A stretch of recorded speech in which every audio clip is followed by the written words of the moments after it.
Good morning, Ms. Butler. Good morning. Good morning.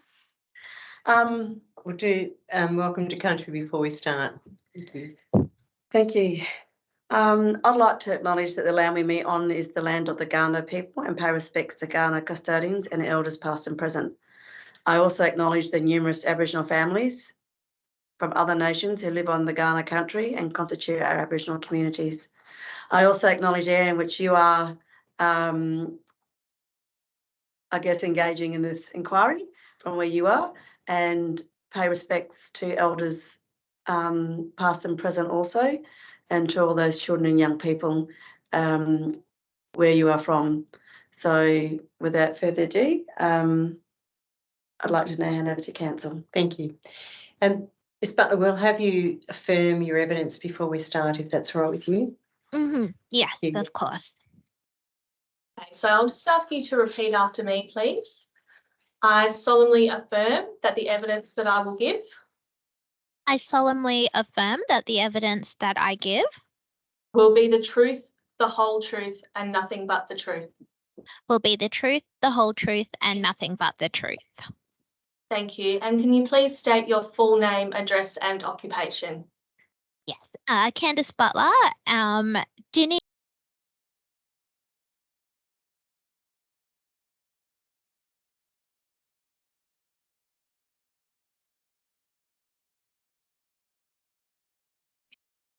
And sorry, what was the last? And your bit? occupation, please. No problems. I am the Director for the Centre of Excellence with the Queensland Aboriginal and Torres Strait Islander Child Protection PIC that I'll refer to as CACYP throughout my evidence today. Thank you, Ms. Butler. Thank you. Thank you. Ms. Butler, as you're aware, this is an inquiry by the Commissioner for Aboriginal Children and Young People in South Australia into the Aboriginal and Torres Strait Islander child placement policies. I understand that you've recently undertaken a Churchill Fellowship visiting New Zealand, Canada and the USA, looking at transfer of authority of First Nations organisations, and we'd be very interested to hear your evidence on what you've learned from that research and how that would possibly be applied here in Australia. Of course, not a problem at all. So can you tell us, please, what, in terms of Queensland's experience of delegated authority to begin with, what's the experience there? Yeah, so we commenced delegated authority a couple of years ago now with 2 early adopter sites. We also, I would like to state that we also decided to term our early adopter sites and not trial sites, because we were really conscious to have that decision in terms of ensuring that they are seen as our early adopter sites and not a trial site, because too often they're not. When you put the word trial in front of programs that we've had experiences rolling out, it unfortunately can be no longer funded or no longer in place, whereas something as pivotal as delegated authority, which we've had implemented and embedded in our Child Protection Act here in Queensland, we really wanted to ensure that it is seen as that transformational opportunity for Aboriginal and Torres Strait Islander community controlled organisations to really highlight and embed Aboriginal and Torres Strait Islander ways of being, doing and knowing in a child protection system.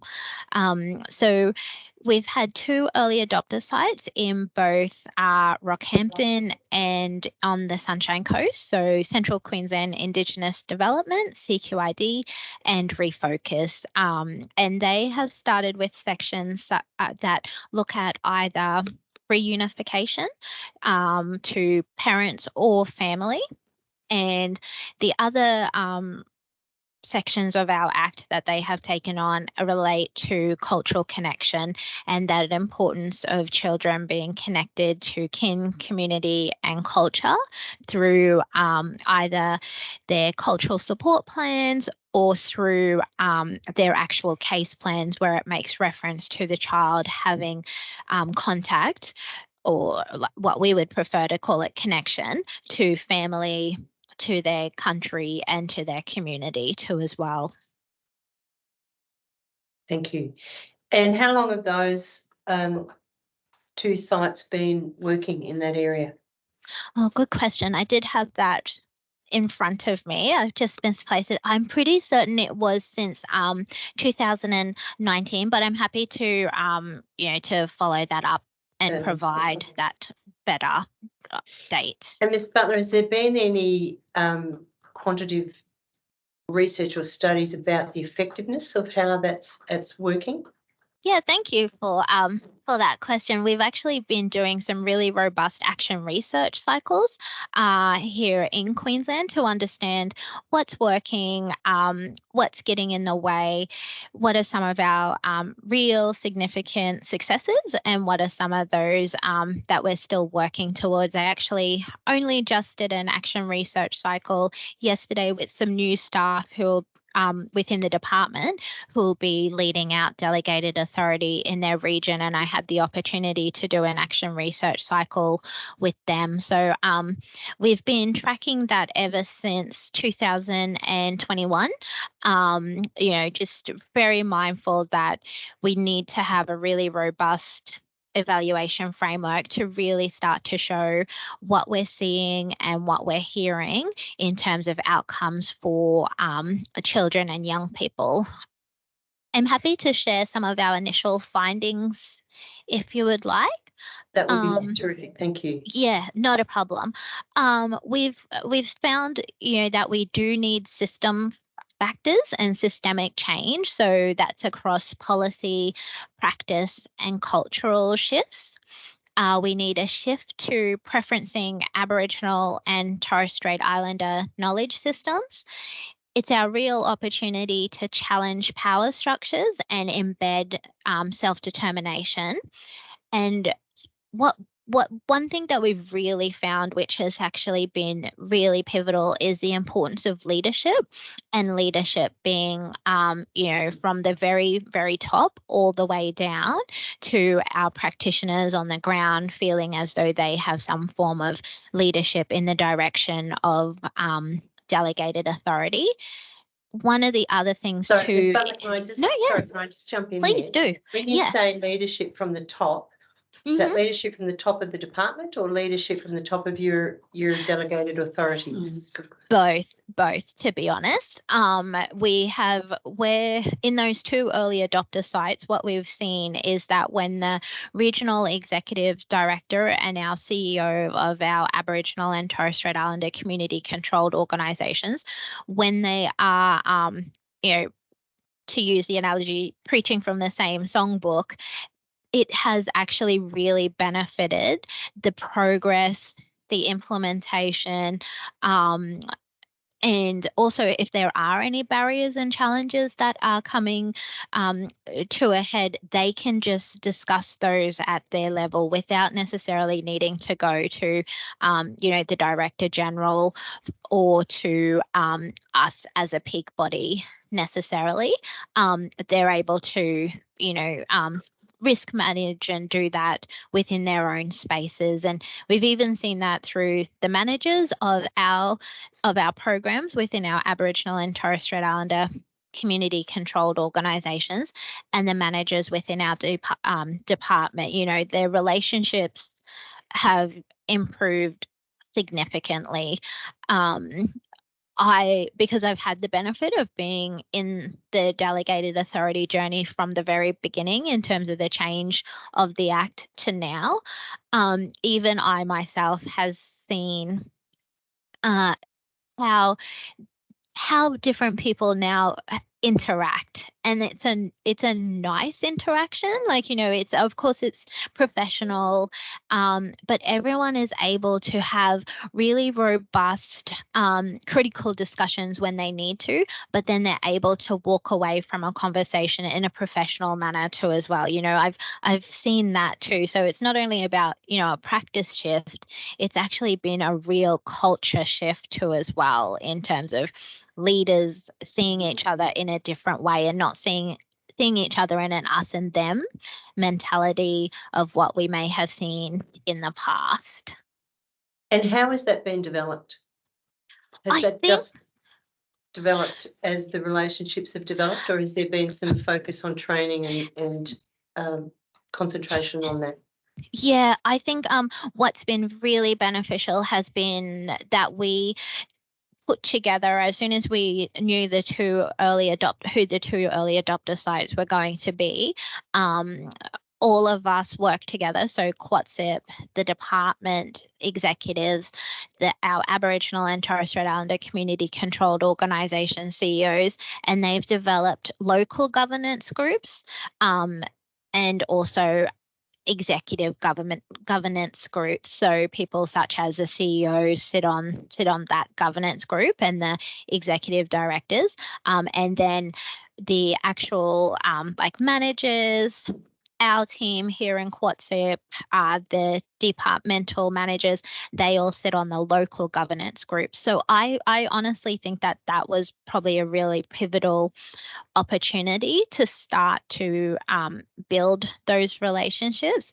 It was also an opportunity to be honest and frank with each other in terms of times when we were both like not really sure with things, like, because the legislation can be so tricky sometimes to navigate. And so having those opportunities, we were all able to do, like, what if we do it in this way and what if we do it in that way? I also have to give credit to our legal teams within the department too as well, because whenever we would think that we would have a blockage within the legislation, they would come in and they would sit with us and we would discuss what we would think is our blockage with the legislation, but then they would you know, work that through and be like, no, actually that's not a blockage, it's just, you know, especially with, as you I'm sure both can appreciate, those tricky ones where it says and or must and should, you know. So those were also really beneficial to have those processes in place. Thank you. So moving on to your research from the Churchill Fellowship internationally, what have you found with respect to the authority transfer in First Nations organisations? Yes, no worries. Happy to speak to that. I think first and foremost that we do need to have strong legislation, and I have read through the preliminary report recommendations, and I 100% you know agree with those recommendations, in particular in relation to the legislative changes, because a lot of what I heard throughout my journey was about the importance of having really strong legislative provision. So not just the importance of having the transfer of authority to Aboriginal and Torres Strait Islander community controlled organisations, like that's one really important aspect of the change, but also about the best interest of the child, and in particular that the best interest of the children and young people should be at the forefront of any decisions that we're making, and that we need to uphold the rights of our First Nations children. You know, that's a non-negotiable, especially since we here in Australia are signatories to the United Nations declarations on the rights of Indigenous people, but also, you know, just as importantly, that we're signatories to the United Nations conventions on the rights of the child. So, you know, that best interest of the child principle is so pivotal to any of, you know, whether it be the application, seeing the full implementation of the Aboriginal and Torres Strait Islander child placement principle to the standard of active efforts, or something like the transfer of statutory powers and functions. Those two things in particular, so the best interest of the child and upholding the rights of the child, was consistently seen across the board with each and all of those countries that I had the opportunity to visit. One of the other really key pieces of legislation was this importance of reclaiming tribal and cultural law. And I genuinely believe that by having the Aboriginal and Torres Strait Islander child placement principle embedded to the full 5 elements, as well as to the standard of active efforts, we are in a way reclaiming an Aboriginal and Torres Strait Islander cultural law that our elders have been pushing for years, you know. So I think that is super important to have. So, and of course the right to self-determination.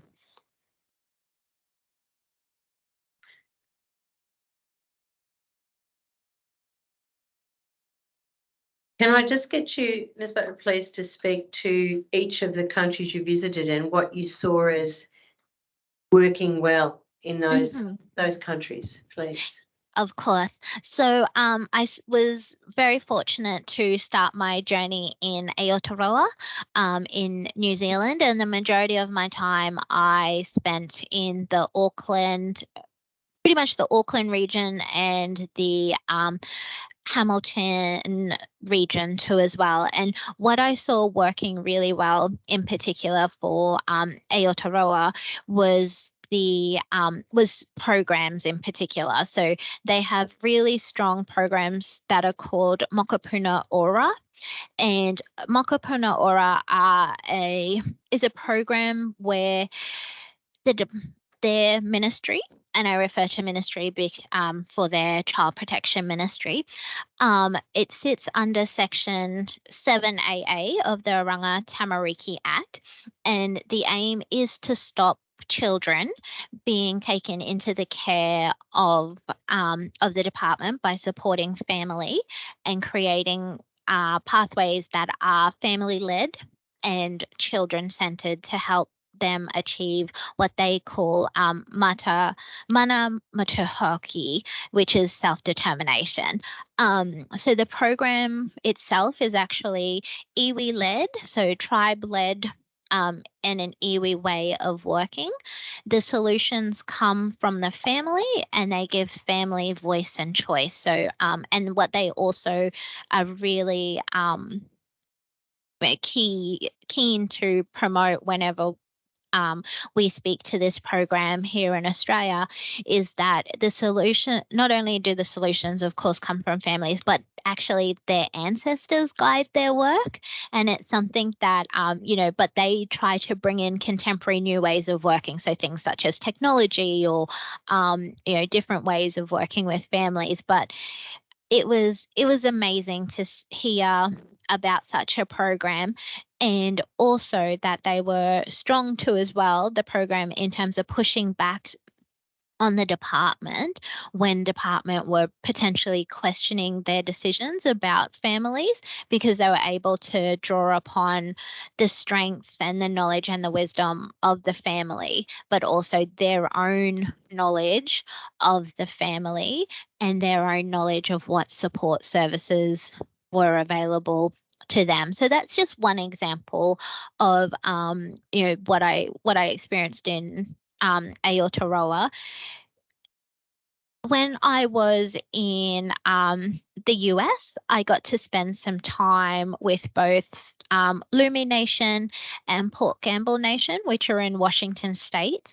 And they really highlighted the importance of, when I spoke earlier about tribal, reclaiming tribal and cultural law, because they themselves have developed their own tribal child protection laws and their own child protection policies. So they felt that this was really important to have because it allowed for their decision making to be in a way that was culturally grounded, culturally guided, but also driven from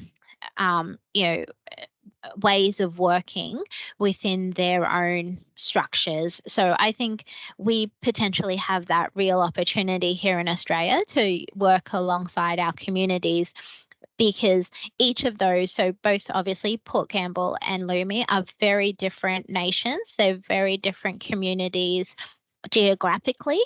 And so that's why they felt it was so important to develop their own tribal and cultural law.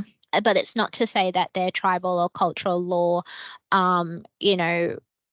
discards the statutory law. What they do is they make sure that decisions are grounded in both the cultural law as well as the statutory law. So they're able to, pull those together to make the decision. And from what I heard, the judges are,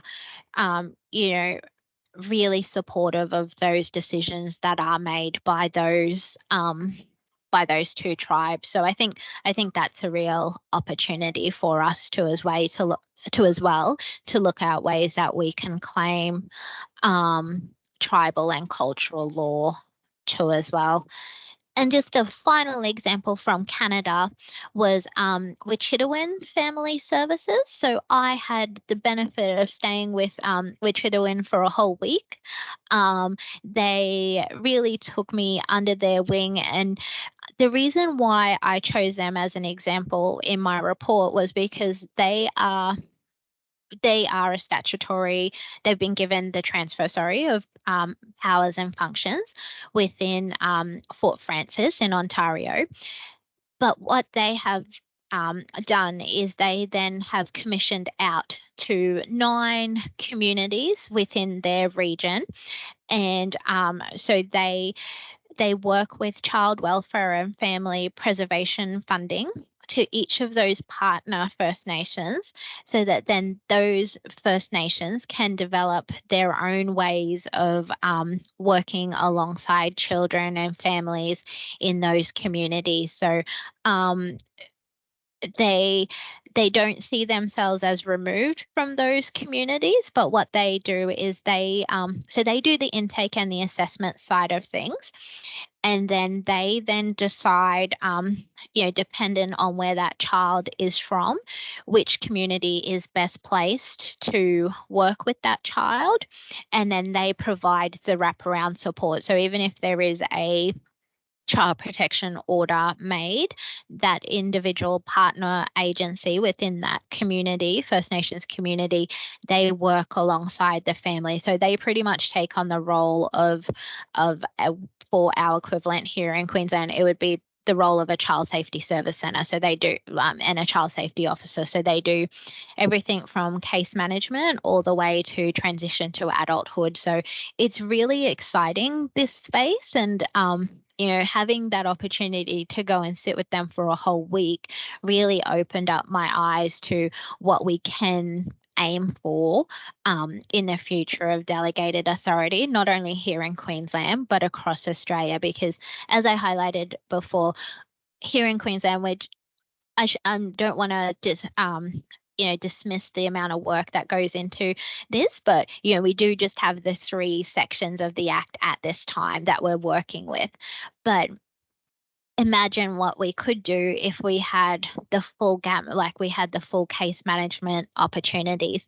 I should preface that though by saying here in Queensland, a lot of our Aboriginal and Torres Strait Islander community controlled organisations still don't feel, maybe ready is the best word, to take on that intake and assessment space, which is totally fine. They would really like to focus more intensely in either prevention, early intervention, or in case management spaces. But that's just our own personal experience here in Queensland. Can I ask you a quick question, Candice, in regards to the Washington examples with the Lumi Nation and Port Gamble Nations?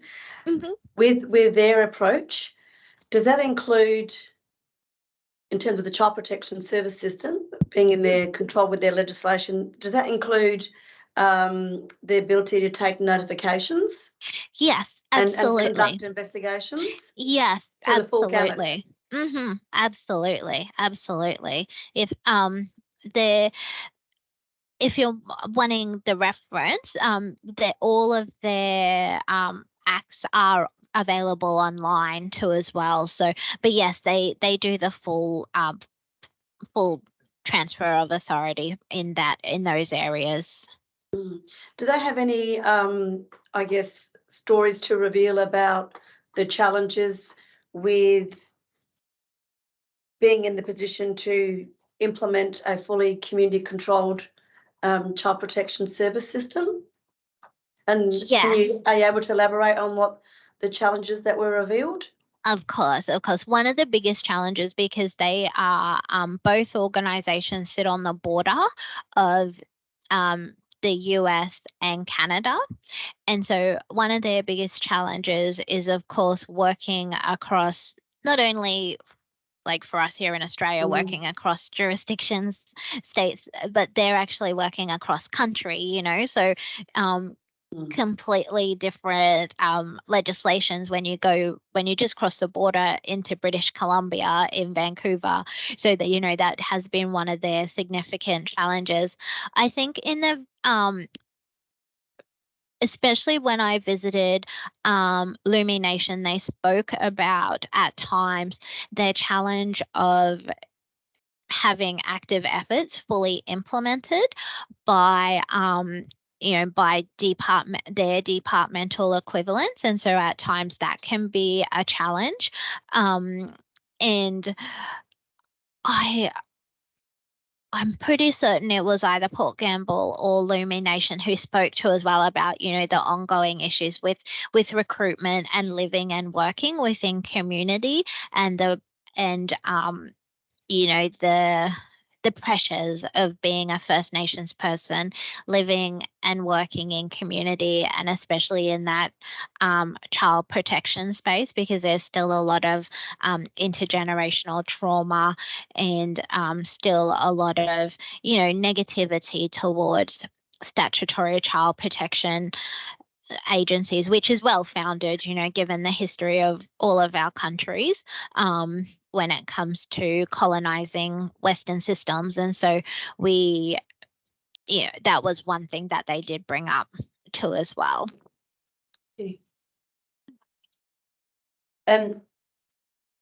Ms. Butler, going back to the active efforts part, in Queensland, with your experience there of the delegation, how is that working? Yeah, I think the transfer of statutory powers and functions has really allowed us to not only give light to the importance of applying the child placement principle to the standard of active efforts, but it's also allowed us to draw upon those important 5 elements and being thorough and timely and purposeful in delegated authority itself. So, you're hearing a lot about from the 2 early adopter sites about families feeling that their voices are being heard more often. I'm hearing about that families feel as though they're able to get answers to any of their questions that they may have quicker.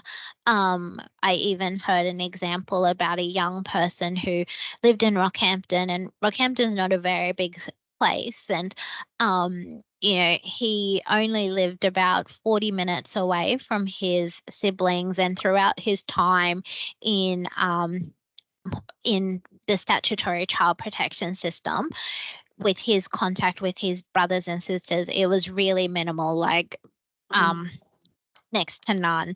And within the transfer of the contact provision to CQID, he was having contact weekly, with his brothers and sisters. So even that in itself shows active efforts in terms of, they were purposeful, they were ensuring that they were timely, they were active, in doing whatever they needed to do to help support this young person have access to and connection to their family. So yeah, I think the benefit, like I don't think we can ever undersell active efforts, and you know, it's so important. And I was actually at the NICWA conference earlier this year, so the National Indian Child Welfare Association, who of course were the you know, the pioneers of active efforts, and at that time was when the court case, they were awaiting the decision for the court case, and you could feel the tension, but you could also feel the hope and optimism, if that makes sense, because, you know, there was tension because of the support from the other side, but then there was hope and optimism because they felt that they had built an army of support for active efforts, and why it was so important for this young one to be returned and to be placed back in community, connected to culture, connected to their family. And so I was so happy when I heard the outcome for that case, and that it had been a positive outcome, because you can just see when you have a cohort of people who are committed to genuinely embedding active efforts, then you know that they're there for the right reasons too as well. Thank you.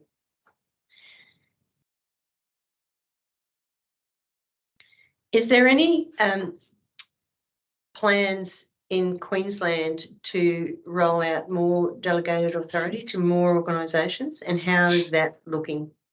Yeah, there are. We're actually, with the workshop that I attended yesterday, I think we're looking at least another 7 new sites to come on board within the next 6 months. And so, you know, our role as a peak in that will be supporting those sites in terms of their readiness, in terms of you know, any assistance that they may need with practice guidance, with policies, any support that we can give them. From my Centre of Excellence side of things, it would be about developing a really robust evaluation framework so that we can really track the journey of delegated authority, like what we have been doing so far with action research. But so what the department have done from a department side is they have recruited, I think there were approximately 20 staff in the room yesterday, and so they're all going to be regionally based, and their role is to support the department side of the rollout of delegated authority. And we here at CACYP are going to do similar in terms of our recruitment of program officers to help support the sector to roll out delegated authority, because as you can imagine, it's been a big journey, but it's also been a lot of work. I'm not going to you know, say that it's all been easy. So it's nice when you have a team. And I actually spoke to one of our project officers in our delegated authority team just this morning about that workshop, because they ensured that, you know, we were at that workshop too as well. And she said her biggest takeaway from that was the importance of collaboration and the importance of relationships, like what we were discussing earlier.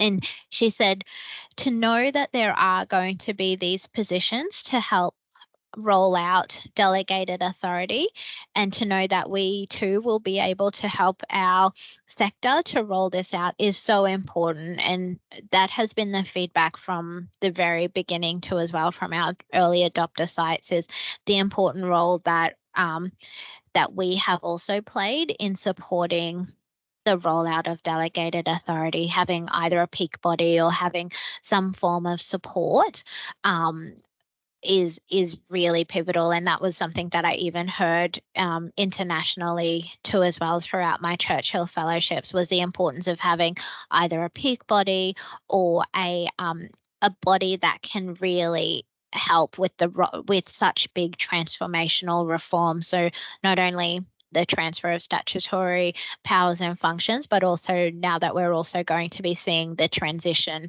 of funding from non-government organisations to Aboriginal and Torres Strait Islander community-controlled organisations, there does need to be some sort of body to help the sector with that, because we can't just set our sectors up for failure. We need to ensure that they are adequately resource funded, but also that there is a support mechanism in place for them too as well.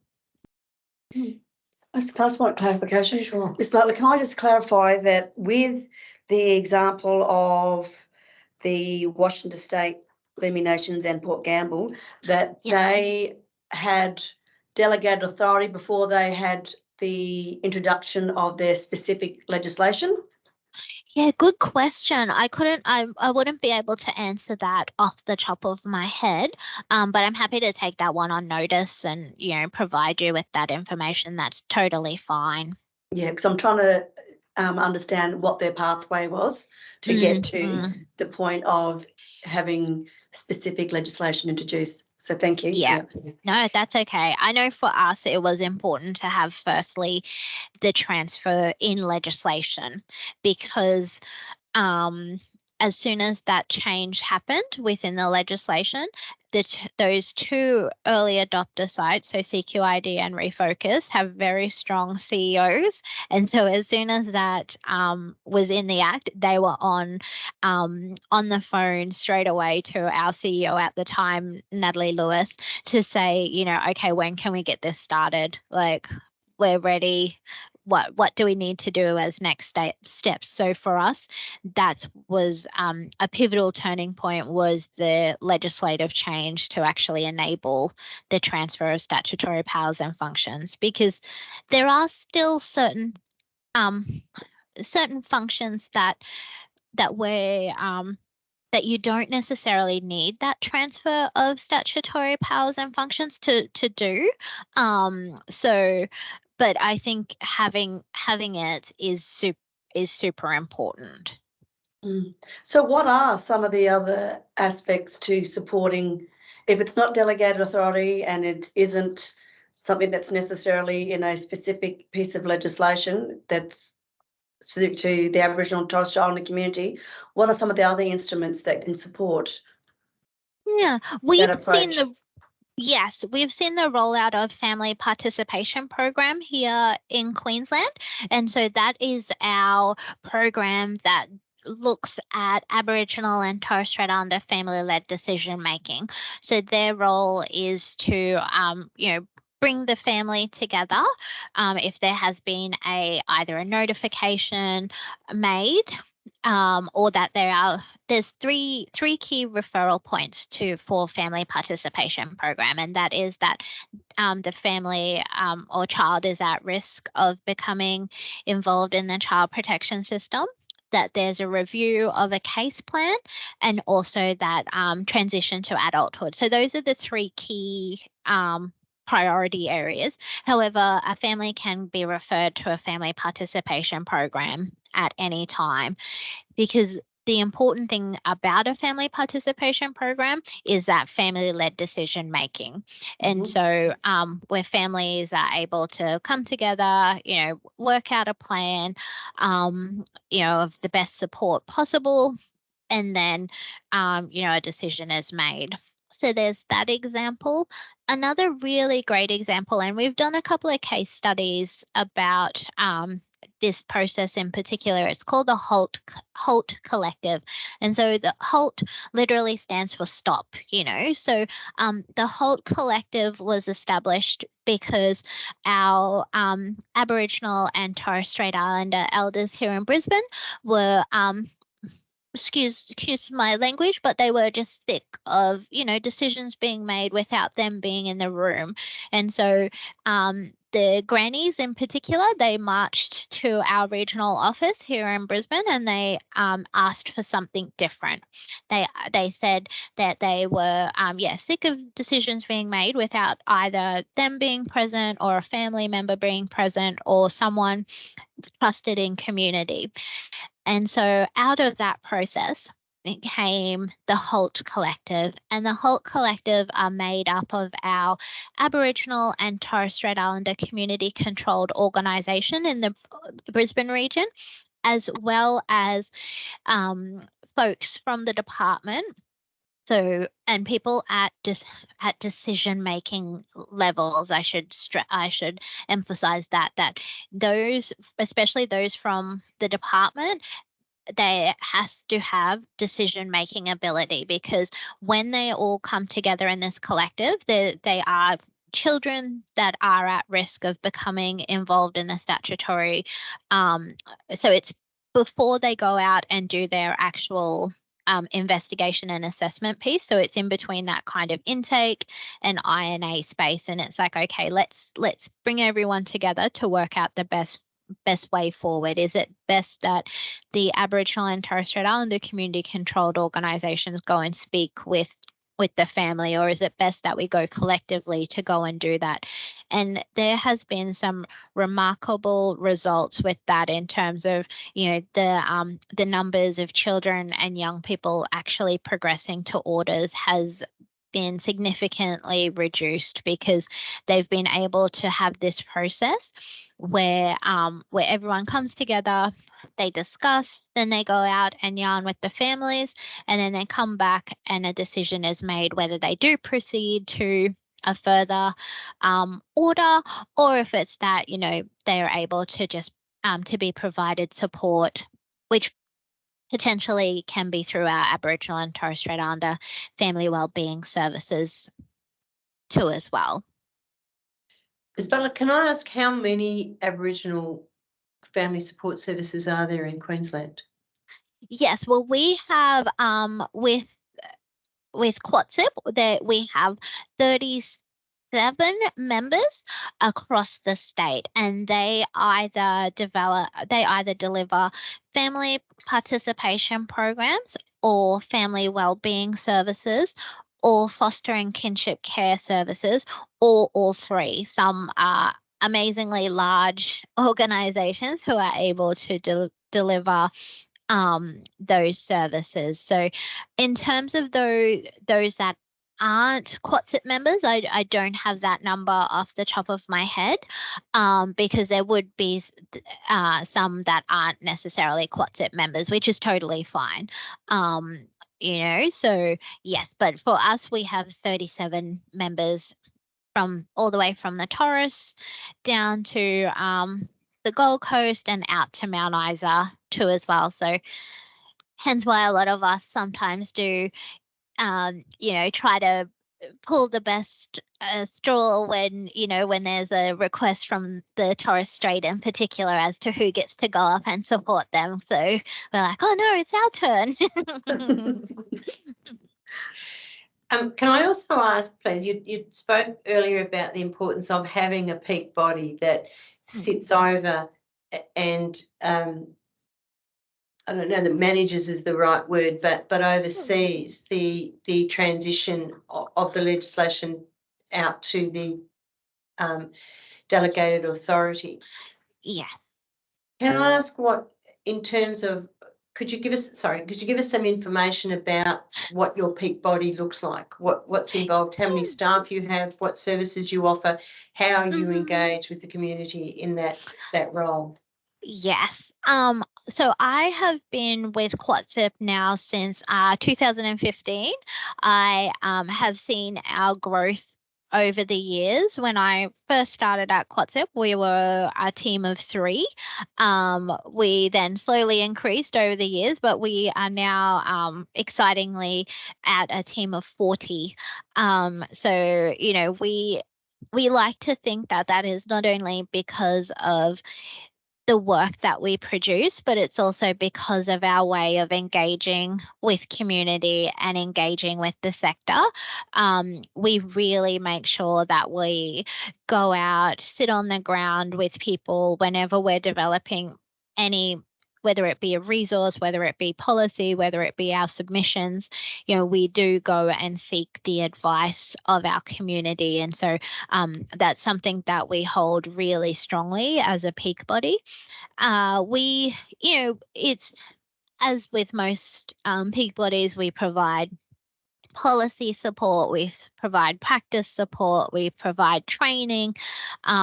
We're sometimes an ear to as well for people to call and speak through any frustrations they may have.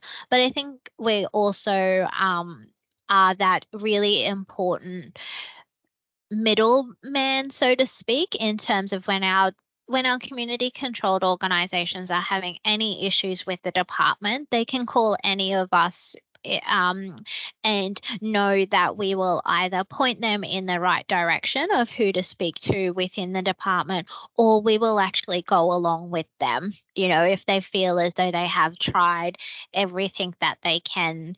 And I think they appreciate that because it's a familiar face. It's someone who they trust, and you know, they know that we're all here in the same position, advocating at the end of the day for the best interest and better outcomes for our Aboriginal and Torres Strait Islander children and young people. And even though, yeah, I joked about us really wanting sometimes to be up in the Torres or go out to Mount Isa, and you know, that is part of the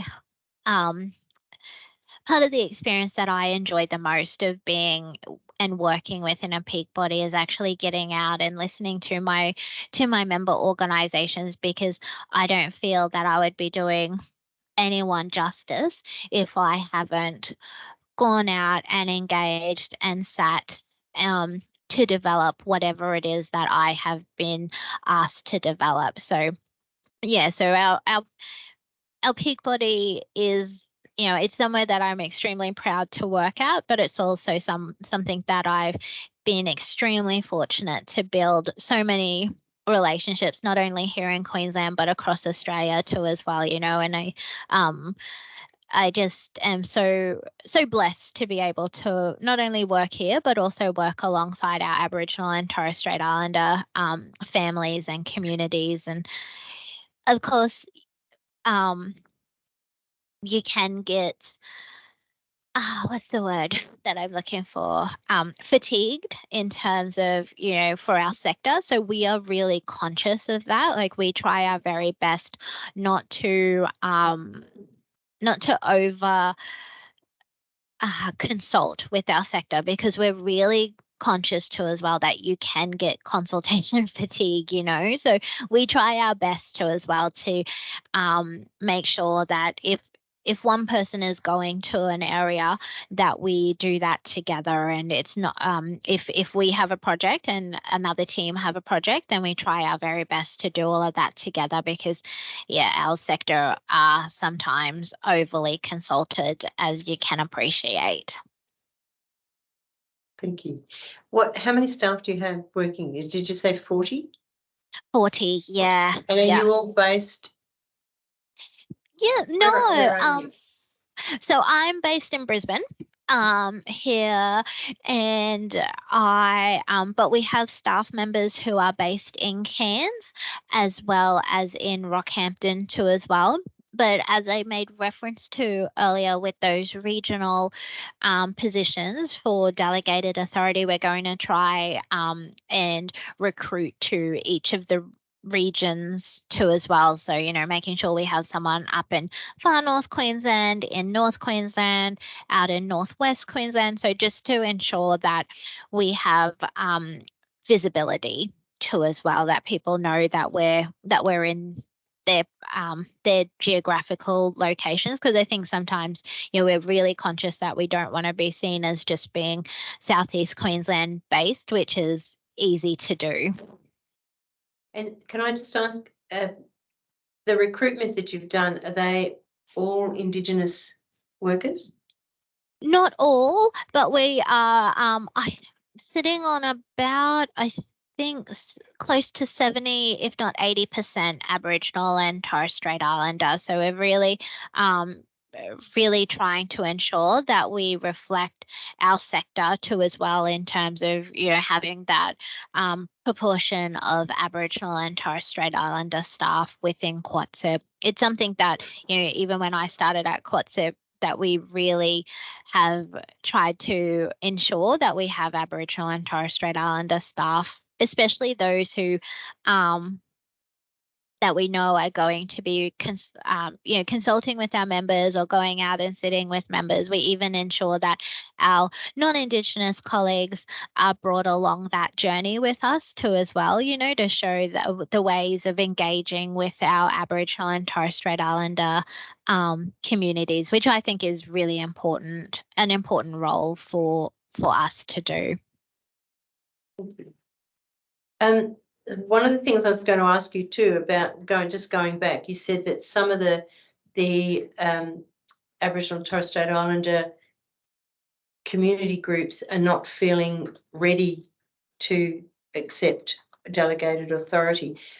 What are they expressing as their lack of readiness?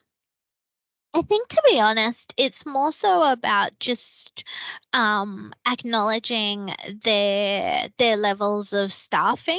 So what I've heard is, they're either understaffed, and they acknowledge that the area that they would have to cover would be a really vast geographical area. So I think not only the staffing, but the geographical area that they have to cover. So if you think of somewhere like Mount Isa, for instance, they're going to have to work within our Gulf region site. So they're going to have to travel to places such as Domagee and Mornington Island. So I think some of it is also about resourcing and cost of traveling to those areas. So that seems to be part of what I'm hearing. I'll also be honest with you both. What I'm also hearing is, that there needs to be a lot of relationship building between the Aboriginal and Torres Strait Islander community controlled organisations and the departments in their region. So the Department of Child Safety in their region, I think there is a lot of trust that needs to be built. There's a lot of power shifts that need to happen. And unfortunately, in some areas, there are still quite strong racist views in not just with in community itself, and so that too can have an impact on an organisation. So I think most importantly, it is about that relationship building, is what I've also heard too as well. So any opportunity, what we're then to flip that, what we're hoping to do is, to bring people together as often as possible so that they can talk through any of those issues or concerns, and doing those in safe ways that people do feel comfortable to do. So it may be, doing individual sessions with both the community controlled organisations and the department, and then bringing everyone together once that feels like a bit more of a safe space. But if I can be honest, it is at times about relationships. Thank you. Another thing that you've just touched on is costs for the Aboriginal and Torres Strait Islander organisations. With the delegated authority, is there also a commensurate shift of the funding to that organisation to do this work? There is and there isn't. So at the moment, we're still trying to work out. So I'm not sure if it's the same in South Australia, but when a child goes onto an order, they get what's known as child-related costs. And so, they can spend that for things that's highlighted on their case plans, or any sort of medical high needs disability that they may have. And so that, they have access to that pocket of funding. From my understanding, that hasn't transferred across as yet. So I think that's one thing that we will need to work through over the years, over the next couple of months, actually. And I think although yes, each organisation have been given a amount of funding, both organisations have realised that that it isn't to what is required. You know, it's probably only enough to employ staff and maybe do some work with families. And so what I'm hearing is that they're having to kind of, you know, borrow or from other programs where they've had underspend in those programs to then help support, you know, whether it be taking a child on a camp or whatever that may be. So there has been that. So I would say at this time, there hasn't been a significant shift with the funding and resourcing.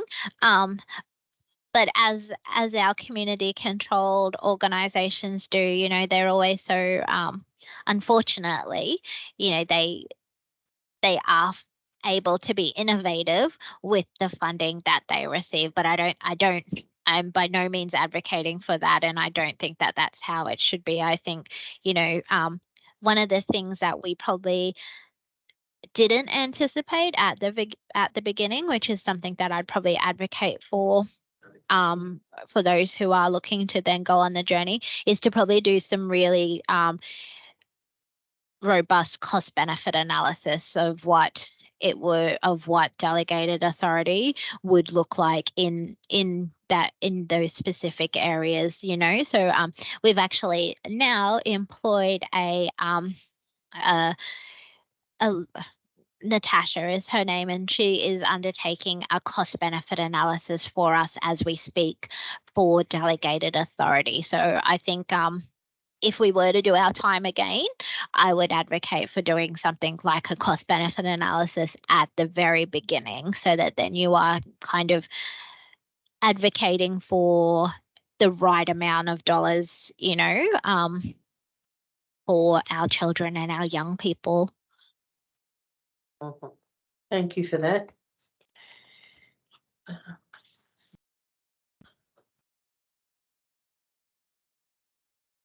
think that's is there any information or data that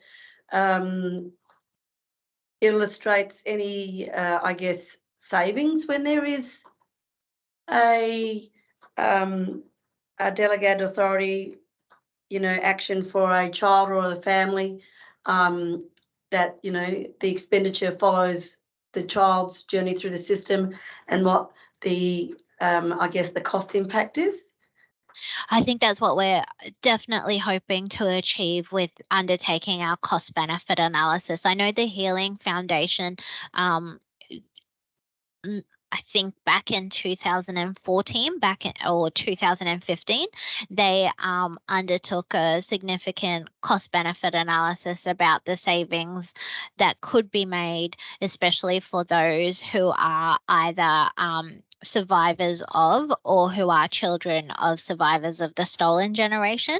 So, you know, that's what we're drawing upon for our cost benefit analysis, in terms of, okay, well, if you invest in this area, then you will see this saving in years to come. So I'm more than happy once that cost benefit analysis is completed. I think we're aiming for December, November, December, to share that with you, April, and more than happy to do that, because I think it is really important to have that done. Thank you. I'm not sure either if Auntie Muriel Bamblett at VACA, if they have done any sort of work in that area in particular about their savings and the costs of the transfer of statutory powers and functions, or if BDAC, so Bendigo and District Aboriginal Corporation, who have also done the transfer of statutory powers and functions. So it may be worthwhile linking with them too as well. Thank you.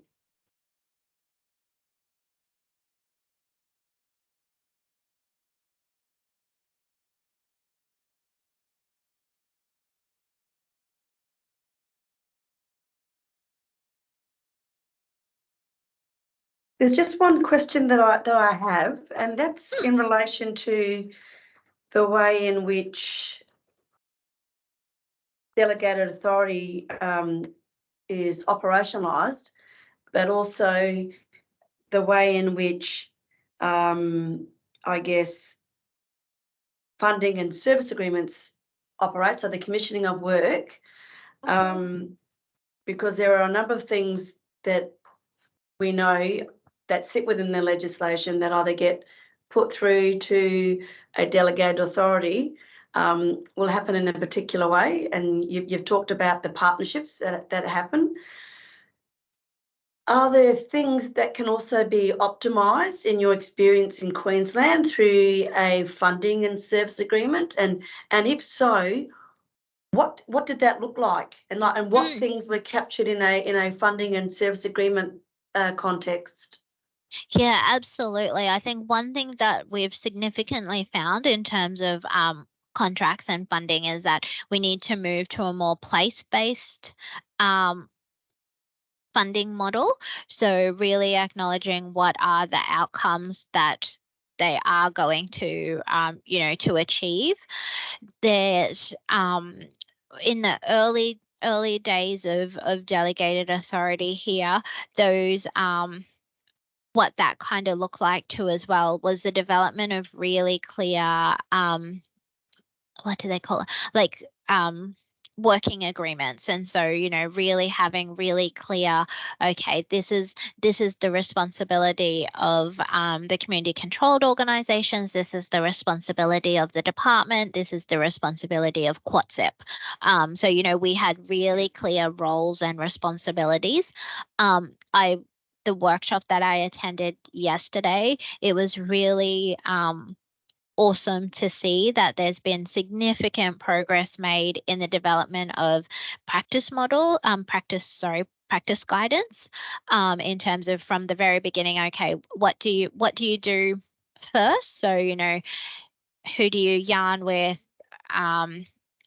Where does the decision making go? So in terms of the Director General, what are some of the key information that's required for the Director General to make her decision to allow for that transfer of for delegated authority? So, and I think that has been part of the process of delegated authority is this learning as we go in terms of, okay, well, what sort of structures do we need in place? What sort of funding do we need? What sort of contracting do we need? And I'm actually just waiting for an email from the department in terms of, what the new kind of contracts do look like, because the team who are a fantastic team dedicated to the rollout of delegated authority. So Helena Wright and her team have been doing an amazing job with working alongside our 2 early adopter sites, as well as the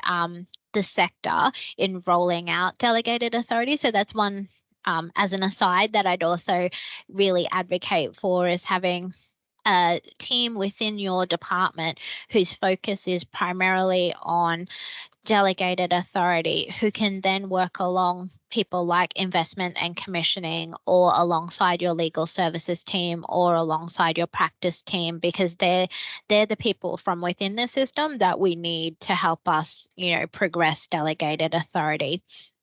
In terms of, that contract and funding, we have definitely moved to a more, which is a significant shift, for our government department in particular, like being okay with having a place-based kind of contract that isn't necessarily, you will do this by this time. Like it's a big shift, it's a big change. It's about, okay, well, what have been the outcomes for children and families who have participated or in delegated authority? So, it's a complete shift to how many children and young people have you do you have on your book, so to speak, for delegated authority. So we're seeing not only a shift from that practice side of things, but we're also seeing a real genuine shift in investment and commissioning, which is exciting. And I think is the way to go, to be honest. Ms. Butler, can I just ask you, in terms of the delegated authority, you mentioned earlier that the practice guidance has been very clearly developed in Queensland about what information is required for the Director General to delegate authority. Is that done on a child-by-child basis? It is for us. So our legislation states that for it is in relation to each child. So we can't delegate, for example, for a sibling group. We have to delegate for each individual child. So which can make, of course, more paperwork for everybody. But and that's probably one of the legislative changes that we will be advocating for in the future, is to allow for occasions when there are a sibling group for that organisation to have the transfer of statutory powers and functions for the whole sibling group and not just for, Mary or, and then having to apply for John and all of that sort of stuff. So at the moment, our legislation is restrictive in that sense, in terms of that it is per child. And yes, so they're very, it is a large process to go through, but I think, again, because of those relationships and because of the collaborative processes that our community controlled organisations and the department have done together throughout the journey, then they have really come to, which is going to be beneficial for our future sites, they have come to really understand, okay, well, what is it that we need? It's not just that, yeah, cool, we will have sections 87 and 88 for this child. It's like, no, but how will we do section 87, 88? Who will be the key people involved? What sort of risk managements, like it's really a really robust process, but it would be fantastic if we can allow for kind of a bit easier in terms of sibling groups in particular. So would that result at times in part of the family being under the management of the department and part being managed by the Aboriginal organisation?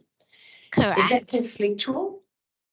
I've not heard of any at this time in terms of like specific sibling groups, but I could see how it could be. Yes. Because it sounds from your evidence that the delegated authority part, with the working intensively in the early prevention areas, working very effectively, but is that across the board in the department as well, or is that really limited to your delegated authority groups? I think definitely where delegated authority is in place, we're seeing, real significant shifts. In those areas that have really strong how I spoke to family participation programs and the family wellbeing services programs, in those areas where there has been the opportunity for collaboration and a lot more joint practice, we're seeing differences in that area.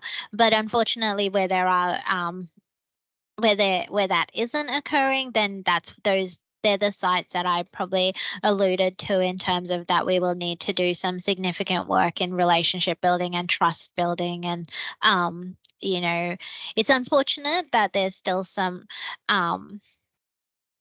ingrained thoughts about our Aboriginal and Torres Strait Islander community controlled organisations, but I think the benefit of delegated authority has been in showing that, our Aboriginal and Torres Strait Islander community controlled organisations, they have the answers and they have the knowledge of how to work best with our children and our families and our young people, and they never at once do they put the safety or harm of our children and young people at risk. Thank you. I'm sure, is there anything else you'd like to hear from Ms. Butler? No, I'm good, thank you.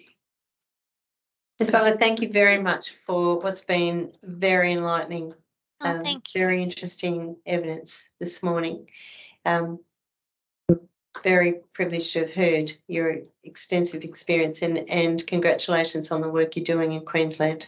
Thank you. Thank you so much. And I'll be sure to share with you both my Churchill Fellowship report, which should be which is due for publishing very soon. So more than happy to share that with you both. And would you mind, please, also sharing your cost analysis? Of course, analysis yes. report when you've completed that in later Of in the year. course, yes. Thank More you. than happy to do that. Thank you. Thank you both so much. Have a good day. See you later. Bye-bye. Thank you so much, Bye. Candice. Bye. Of course. Bye.